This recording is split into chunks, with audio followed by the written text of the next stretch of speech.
എപ്പിസോഡിന്റെ opening സീനിൽ നമ്മുടെ ഹീറോയും അവന്റെ ഫ്രണ്ട്സും അവരെല്ലാവരും ഇരുന്ന് ഇപ്പൊ മാച്ച് കണ്ടുകൊണ്ടിരിക്കുകയാണ്. ഇങ്ങനെ സീൻ കട്ട് ചെയ്ത് ഇപ്പൊ ഗ്രൗണ്ട് കാണിക്കും.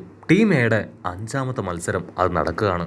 മത്സരങ്ങൾ ഒരുപാടായിട്ടും ഇവിടെ മുടിയനും റിന്നിനും അവർക്ക് രണ്ടുപേർക്കും ഇതുവരെ പരസ്പരം ഒരു ബോണ്ട് ക്രിയേറ്റ് ചെയ്ത് ഗെയിം കളിക്കാനായിട്ടില്ല. അവർ 5ാമത്തെ ഗോൾ അടിക്കാനായിട്ട് പരസ്പരം മത്സരിച്ച് ഗോൾ പോസ്റ്റ് ലക്ഷ്യമാക്കി ഓടി അടുത്തോണ്ടിരിക്കുകയാണ്. ഇന്നാണെങ്കിൽ മുടിയനെ വെട്ടിത്തിരിപ്പിച്ച് ഇപ്പൊ അവസാനത്തെ ഗോൾ അടിക്കുകയാണ്. ആ ഗോൾ അടിക്കേണ്ട താമസം അവർ രണ്ടുപേരും പരസ്പരം അങ്ങോട്ടും ഇങ്ങോട്ടും പൊരിഞ്ഞ അട്ടിയിടി ബഹളം. മുടിയനാണെങ്കിൽ ഇപ്പൊ റിന്നിനെ വലിക്കും. അതിന് റിന്നാണെങ്കിൽ അവനെ ഇടിക്കാൻ ശ്രമിക്കും. പക്ഷെ മുടിയൻ അവന്റെ കൈ തട്ടി മാറ്റി കാല് വെച്ച് ഇതിന്റെ മൂക്കിൽ തന്നെ ആഞ്ഞു ചവിട്ടുകയാണ്.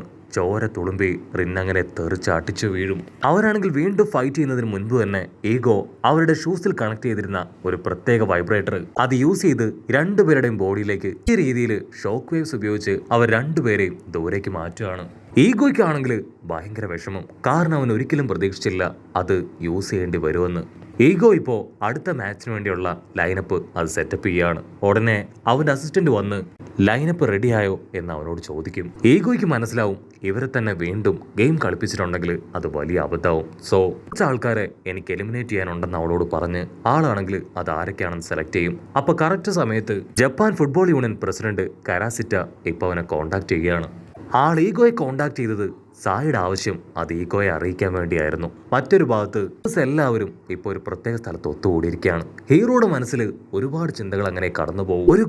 ഒരു ഗോളെങ്കിലും എനിക്ക് അടിക്കാനായിട്ട് കഴിഞ്ഞു. അതുകൊണ്ട് മെയിൻ ടീമിൽ തീർച്ചയായിട്ടും ഈഗോ എന്നെ സെലക്ട് ചെയ്യും.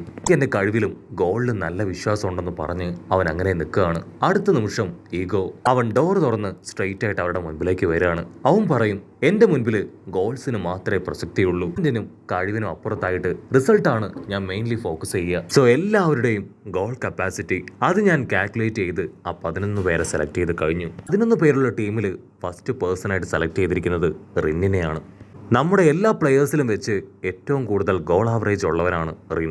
അതുകൊണ്ടാണ് അവൻ ഫസ്റ്റ് പൊസിഷൻ കൊടുത്തിരിക്കുന്നത്. രണ്ടാമതായിട്ട് ഗോൾ കീപ്പറായി ഗഗമാരുവിനെയാണ് ഞാൻ സെലക്ട് ചെയ്യുന്നത്. അവന്റെ ഫ്ലെക്സിബിലിറ്റിയും സ്പ്രിങ് പോലുള്ള അതെന്നും നമ്മുടെ ടീമിന് ഒരു മുതൽക്കൂട്ട് തന്നെയാണ്. സോ അവനാണ് ദ പെർഫെക്റ്റ് വൺ. അടുത്തതായിട്ട് 2 സെൻട്രൽ ബാക്കാണ്. അത് ജൂബിയും നിക്കോയുമാണ്. അവരാണ് അതിന് പെർഫെക്റ്റ്. അതിനുശേഷം ചിഗിനിയെയും ബാച്ചറോയെയും അവർ രണ്ടുപേരെയും ടീമിലേക്ക് സെലക്ട് ചെയ്യും. ഡിഫൻസീവ് പൊസിഷനിൽ നല്ല രീതിയിൽ അറ്റാക്ക് ചെയ്യാൻ കരാച്ചോയെ സെലക്ട് ചെയ്യും. അടുത്തതായിട്ട് ഒട്ടോമയെയും യുക്കീമയെയും അവർ രണ്ടുപേരെയും കൂടെ ടീമിലേക്ക് ആഡ് ചെയ്യും. എതിരാളികളുടെ വീക്ക് പോയിന്റ് അത് കറക്റ്റായിട്ട് കണ്ടെത്തി ഗോള് അതൊരു അമ്പ് പോലെ തുളച്ച് അവർക്കെതിരെ മുൻപോട്ട് കുതിക്കാൻ കഴിയുന്ന 2 പേര് അതിവരാണ്. അവസാനമായിട്ട് 2 പ്ലെയേഴ്സ് അവരായിരിക്കും നമ്മുടെ ഏറ്റവും വലിയ സ്ട്രൈക്കേഴ്സ്. അതിലൊന്നാമത്തേത് സാമാന്യ പവറും ഗോളടിക്കാൻ കപ്പാസിറ്റിയുള്ള ഡാഗി. അവസാനമായിട്ട് എല്ലാവരെയും ഡിഫെൻഡ് ചെയ്ത് പവർഫുൾ ആയിട്ട് നിൽക്കാൻ കഴിയുന്ന ഒരേ ഒരാള് അത് മറ്റാരുമല്ല അക്ഷാൽ നമ്മുടെ ഹീറോ. അവന്റെ പേര് വിളിച്ചതും ഹീറോ 1 സെക്കൻഡ് ഫ്രീസായി പോകും. ബ്ലൂ ലോക്ക് 11 ഇനി മെയിൻ ഗെയിം കളിക്കാൻ പോകുന്നത് ഇവരാണ്. ഹീറോയ്ക്കാണെങ്കിൽ ഭയങ്കര സന്തോഷം. അവന്റെ ഏറ്റവും വലിയ ആഗ്രഹവും സ്വപ്നവും അതാണ് ഇപ്പൊ പൂവണിഞ്ഞിരിക്കുന്നത്. ഉടനെ യുക്കീമിയാണെങ്കിൽ ഇപ്പൊ കൈ ഉയർത്തി ചോദിക്കും എന്തുകൊണ്ടാണ് മുടിയനെ അവനെ നിങ്ങൾ ഒഴിവാക്കിയത്? ഇതോ മുടിയൻ അവൻ നല്ലൊരു പ്ലെയറാണ്, മാത്രമല്ല നല്ല രീതിയിൽ അവൻ ഗോളടിക്കും. സെക്കൻഡ് പൊസിഷനാണ് നമ്പർ 6 ടോപ്പേഴ്സിൽ അവൻ ഉണ്ടായിരുന്നതിന്. അതിന് ഈഗോ വളരെ ഡീറ്റെയിൽ ആയിട്ട് പറയും ആക്ച്വലി അവന് നല്ല പവറുണ്ട്, പക്ഷെ അവന്റെ നേച്ചർ അതൊരു മോണോഗമിയാണ്. റിന്നുമായിട്ട് അവനൊരു കോംബോ അല്ലെങ്കിൽ ഒരു ബോണ്ട് പോലും ക്രിയേറ്റ് ചെയ്യാൻ കഴിഞ്ഞില്ല. അവന്റെ നേച്ചർ വളരെ വയലന്റ് ആയതുകൊണ്ട് തന്നെ ഒരുപക്ഷെ അവന് റെഡ് കാർഡ് കിട്ടാൻ പോലും ചാൻസ് കൂടുതലാണ്. അതിനുശേഷം ഈഗോയാണെങ്കിൽ സായിയും ജാപ്പനീസ് ഫുട്ബോൾ യൂണിയനും തമ്മിലുള്ള ആ ഒരു ഡീലിനെ കുറിച്ച് വളരെ ഡീറ്റെയിൽ ആയിട്ട് അവരുമായിട്ട് സംസാരിക്കുകയാണ്. അവരുടെ ആവശ്യം ഷിതോയാണ്. സോ ബ്ലൂ ലോക്കിന്റെ ഭാവിക്കായിട്ട് ഷിതോയെ ഞങ്ങൾ അവർക്ക് കൊടുത്തു. വേറെ വഴിയില്ലാതെ അവന് കൊടുത്തു. അപ്പൊ അവിടുന്ന് അങ്ങനെ കട്ട് ചെയ്ത് ഒരു ഫ്ലാഷ് ബാക്ക് കാണിക്കും. പ്രാചീൻ റൂമിലിരിക്കുന്ന നമ്മുടെ മുടിയൻ ഷിതോ അവന്റെ അടുത്തേക്ക് ഇപ്പൊ സായി സ്ട്രെയിറ്റ് ആയിട്ട് വരികയാണ്. സായി കാണുമ്പോൾ തന്നെ ഷിതോയ്ക്ക് ഒരുപാട് ദേഷ്യം തോന്നും. സായി അവനോട് ആവശ്യപ്പെടും ഞാൻ നിന്നെ മോചിപ്പിക്കാം, നിന്റെ അക്രമാസക്തമായ കഴിവ് അത് നീ എനിക്ക് തരണം. അത് കേട്ട് മുടിയൻ അവൻ അങ്ങനെ ചിരിക്കുകയാണ്. ഇവിടെ റിന്നിനാണെങ്കിൽ ഒരുപാട് ദേഷ്യം വരും. കാരണം തന്നെ കഴിഞ്ഞു പവർ അതാ മുടിയനുണ്ടോ? സായി എങ്ങനെ അവന്റെ പെർഫോമൻസിൽ ഇത്ര ഇംപ്രസ്ഡ് ആയിരുന്നു ചിന്തിച്ച് അവൻ അങ്ങനെ ഒരുപാട് ദേഷ്യത്തിൽ നിൽക്കുകയാണ്. ഇവിടെ ഈഗോ ആണെങ്കിൽ ജയിച്ച പുതിയ ടീമിലേക്ക് വന്ന 11 പേരെയും അവരടുത്തേക്ക് വിളിച്ച് അവരുടെ ട്രെയിനിങ്ങിന്റെ കാര്യം അതവരെ പറഞ്ഞ് ധരിപ്പിക്കുകയാണ്. 15 ദിവസം, വെറും 15 ദിവസം മാത്രമാണ് നമ്മുടെ മുൻപിലുള്ളത്. സോ ആ 15 ദിവസവും നിങ്ങൾക്ക് നല്ല രീതിയിൽ ട്രെയിനിങ് തരാനായിട്ട് ഞാനൊരു ടീമിനെ തന്നെ സെറ്റപ്പ് ചെയ്ത് കഴിഞ്ഞിരിക്കുന്നു. സോ നമ്മുടെ ലക്ഷ്യം അത് ജയമാണ്. തോൽവി എന്നതിനെ കുറിച്ച് നമ്മൾ ചിന്തിക്കാൻ പോലും പാടില്ല. ജയം അത് മാത്രമായിരിക്കണം നമ്മുടെ ലക്ഷ്യം എന്ന് പറയും. പിന്നാണെങ്കിൽ സിമ്പിൾ ആയിട്ട് പറയും, ഇതൊന്നും എനിക്ക് വലിയ മാച്ച് അല്ല, ആക്ച്വലി ഞാൻ ജയിക്കാനായിട്ട് മാത്രം ജനിച്ചവനാണ്. എൻ്റെ ലൈഫിൻ്റെ ഒരു ഫസ്റ്റ് സ്റ്റെപ്പ് അത് മാത്രമായിട്ടാണ് ഞാൻ ഈ മത്സരത്തെ കാണുന്നത്. ഹീറോയ്ക്കാണെങ്കിൽ ഇപ്പോൾ വല്ലാത്തൊരു ധൈര്യം കിട്ടും. ഈ ഫസ്റ്റ് ഗോൾ അതെൻ്റെ ഫസ്റ്റ് സ്റ്റെപ്പാണ്. എൻ്റെ ഫ്യൂച്ചറും ഇവിടെ ആരംഭിക്കാൻ പോവാണെന്ന് പറഞ്ഞ് അവനും അവൻ്റെ പ്ലാനിങ് ഒക്കെ വളരെ കാര്യമായിട്ട് ചെയ്യും. അവിടുന്ന് അങ്ങനെ സീൻ കട്ട് ചെയ്ത് ജപ്പാൻ അണ്ടർ-20 മീറ്റിംഗ് അത് നടക്കുകയാണ്. അവിടെയാണെങ്കിൽ എല്ലാവർക്കും മുൻപിൽ വെച്ച് സായിയെ ഇൻട്രൊഡ്യൂസ് ചെയ്ത് കൊടുക്കും. എല്ലാ പ്ലെയേഴ്സും ആളെ കണ്ടി ഒന്ന് ഞെട്ടിയെങ്കിലും ഷെൻഡോസ് എത്തു അവന് മാത്രം ആളെ കണ്ട് വലിയ ഭാവവ്യത്യാസം ഒന്നുമില്ല. അവരുടെ എല്ലാം ഏറ്റവും പിന്നിലായിട്ട് നമ്മുടെ മുടിയൻ അവനും അവിടെ സ്ഥാനം ഉറപ്പിച്ചിട്ടുണ്ട്.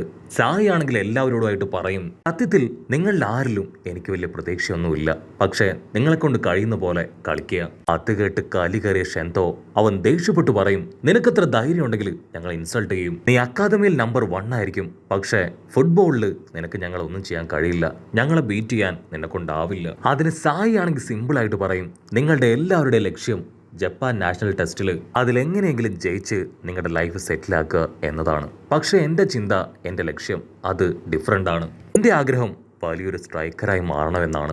അത് കേട്ട നമ്മുടെ മുടിയൻ അവനങ്ങനെ ഓടി വന്ന് സായിയുടെ തല അതാ ടേബിളിൽ ആഞ്ഞടിപ്പിക്കുകയാണ്. അതിനുശേഷം അവൻ അറ്റാക്ക് ചെയ്യാനായിട്ട് തുടങ്ങും. ഉടനെ വേറൊരുത്തിന് ഓടി വന്ന് ഇപ്പം അവനെ പിടിച്ചു മാറ്റും.